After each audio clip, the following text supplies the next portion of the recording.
Mustafa artinya cahaya yang terpilih oleh Allah Subhanahu wa taala menerangi seluruh Nusantara. Mudah-mudahan jariahnya Cak Nur berlaku sepanjang masa.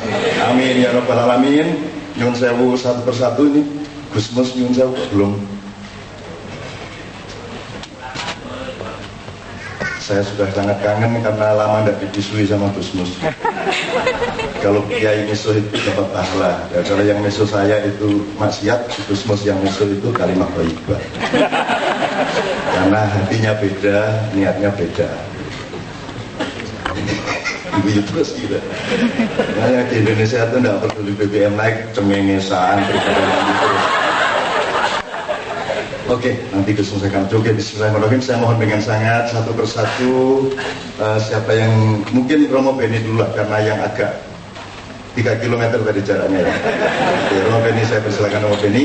1, 2, 1, 2 yang terpenting yang bisa kita hikmai, kita pelajari dari persentuhan antara panjenengan dengan Cak Nur. Ya, Cak Nur Nurholis Majid itu kan kita melihat sebagai bapak bangsa, sikapnya jelas terhadap bahwa dia menginginkan bangsa ini sebenarnya bebas dari belenggu yang namanya penjajahan dan feodalisme. Ketika kami aktif di gerakan moral nasional, Cak Nur sekali selalu mengingatkan awas bahaya fundamentalis agama dan fundamentalis massa. Dan kita menghadapi sekarang peringatan Cak Nur itu. Maka Cak Nur selalu mengoreksi kebijakan-kebijakan pemerintah agar pemerintah itu lebih menjunjung tinggi kemanusiaan dan keadilan. Maka Cak Nur itu menjadi cita rasa kita, seorang bangsa negarawan yang kita kehilangan sekarang adalah negarawan yang sejati, yang hidup untuk masyarakat dan rakyat.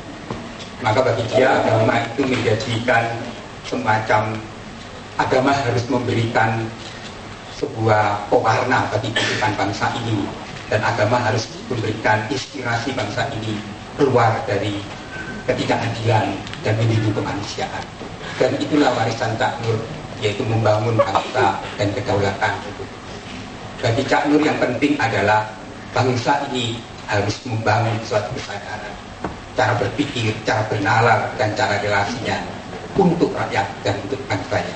Maka bagi Cak Nur, nilai-nilai ketuhanan itu menjadi otentik ketika dia menyintai kemanusiaan dan keadilan. Dan itulah yang dia katakan bahwa Indonesia itu adalah semacam sebuah bunga-bunga yang indah sekali. Dan bunga-bunga itulah yang selama ini oleh Cak Nur dipelihara dengan komitmen kepancasilaannya dan Bhinneka Tunggal Ika. Maka warisan yang besar adalah bagi saya sikap yang pluralis autentik itu ketika dia menyintai kemanusiaan dan keadilan menjadi cara berpikir, bertindak, dan bernalar. Terlebih dia hidupnya, komitmennya untuk bangsa.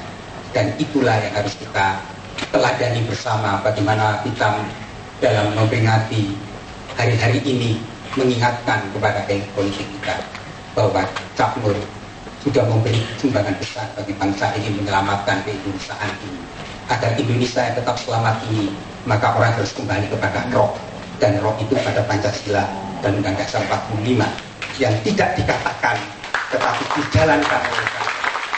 Maka kami kehilangan negarawan yang besar, dan negarawan itu tidak perlu dipublikasikan, tetapi dengan diamnya Cak Nur itu sebenarnya kita diingatkan bahwa bangsa ini harus diselamatkan dari dua kekuatan besar.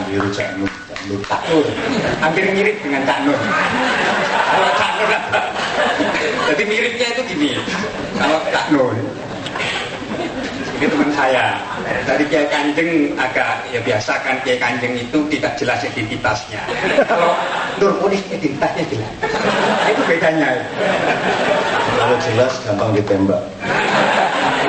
Romo, saya mau tanya serius karena Romo ini satu-satunya yang ada di sini yang tidak beragama Islam. Jadi Cak Nur ini kan juga bukan baik-baik saja karena dia dikutuk banyak orang juga. Bahkan ketika beliau sakit ya Mbak Umi, saya juga ikut mengalami di rumah beliau. Ada rombongan yang datang dan membentak-bentak Cak Nur dan meminta Cak Nur untuk segera bertobat kepada Allah Subhanahu wa taala. Jadi ada juga kelompok-kelompok yang seperti itu bersiap kepada Cak Nur. Setahu Romo Beni, Cak Nur itu kalau menghadapi kelompok yang seperti itu sikapnya bagaimana? Saya lihat sikapnya lembut, artinya dia tidak keras, bahkan tidak melawan, tetapi sikap dia memaafkan. Ini yang luar biasa. Dan itu yang selama itulah yang saya sebut negarawan gitu. Jadi dia mengatasi formalitas, mengatasi identitas keagamaan. Jadi negarawan itu orang yang berani untuk menghadapi orang-orang itu dengan kesantunan. Nah yang sekarang ini kan kehilangan kesantunan itu, kesantunan publiknya nggak ada. Yang sekarang itu siapa? Ya sekarang kita semua ini.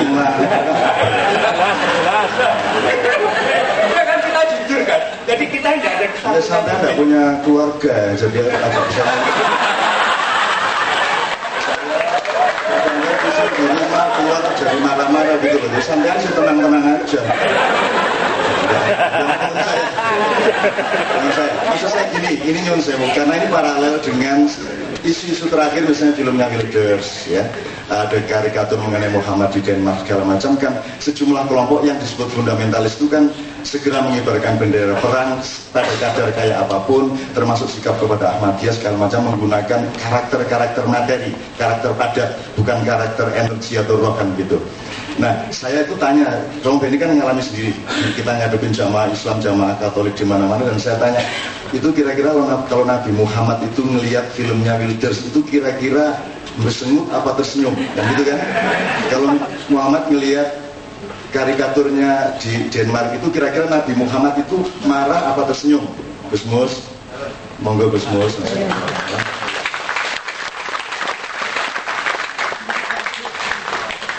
PKB piye Gus?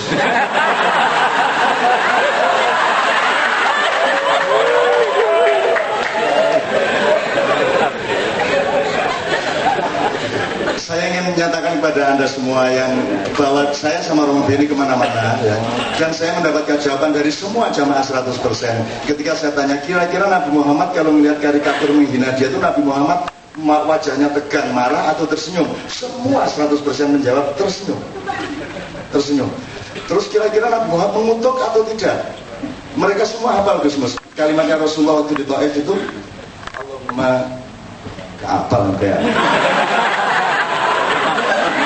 Allahumma dikomi ya. Allahumma dikomi fa innahum la ya'lamun. Ya Allah.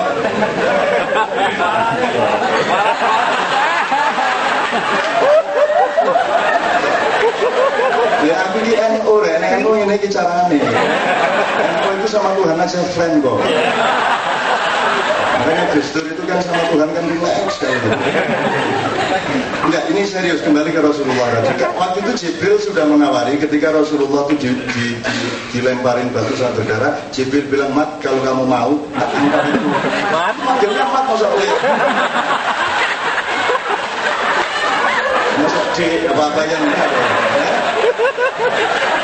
Ya begitu ya, dan kok ya Kemat. Oh Allah aja kita manggil ngukuh ya Allah kan gitu kan. Kalau si Sultan baru ngasut dalam itu kan Allah enggak, dia sangat demokratis. Ya Allah enggak apa-apa. Coba manggil bapaknya Gusmus. Dia kabarnya di sini. Allah yang sangat kebaikan. Nanti dia pegang mic biar dia balas saya. Nah, terus Jibril mau ngambil gunung itu mau ditimpakan ke Taif dan Muhammad mengatakan, oh enggak usah, Allahumma dikomi, ya Allah, berilah hidayah kepada orang-orang yang menghina saya dan melempari saya ini karena mereka tidak mengerti apa yang dia perbuat. Maka ketika ada film Wilders, ada penghinaan segala macam itu, saya tegaskan kepada semua jamaah yang ketemu sama saya, siapa di antara Anda yang berani bersikap tidak seperti Muhammad?